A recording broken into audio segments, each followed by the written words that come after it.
En ja, dan kwam de ziekenauto en maar ik blijf bij je hoor. Nou, ik laat zeggen, hij zit achter me in de ziekenauto. Juist. Ik zou even een extra teken op bed doen, omdat uw zoon en vrouw en ik draaien bij steeds in Howard komen zo'n wat je weer krijgt voor de crisisdagen.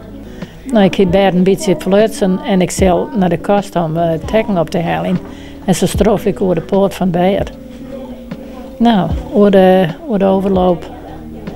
En bij de trapdel. Boem, boem. En toen hoorde ik dat en toen ging ik naar mijn beppe toe. En toen lag ze daar onderaan de trap. Toen gaat er voor de zieken, of tenminste niet voor de 112 bellen. Ik zei, Beppe is van de trap afgevallen. Maar ik wist niet meer, ik had vergeten waar Beppe woonde. Want die straat ken ik niet. Dus dat zei Beppe zelf. Hij is gewoon bij me blijven. En toen zei hij heel tijd, Beppe, ik blijf bij jou. Hij had het overriepen en ja, die broeders hebben mij oranje geholpen. En we zijn naar het ziekenhuis gegaan, maar hij zei heel tijd, Beppe, ik blijf bij jou, joh. Ik blijf bij jou. Ik laat je niet alleen.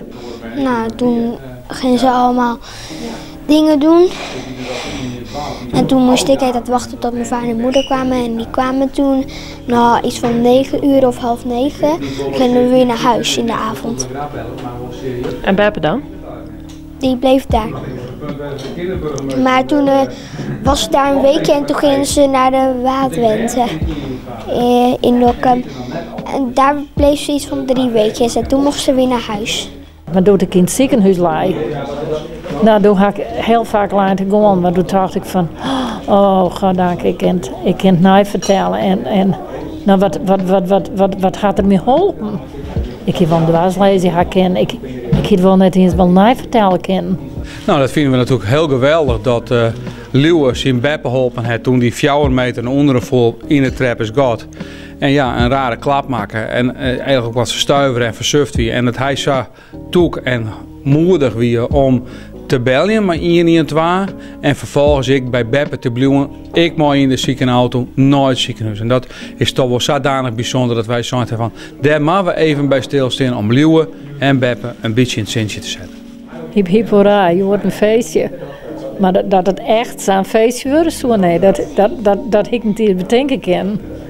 Ik denk, nou, naar de burgemeester, naar die kinderburgemeester erbij, dat, ja, geweldig. Ja, prachtig. En hij is de burgemeester ontmoet? Ja, Wat kiest daarvan? superleuk.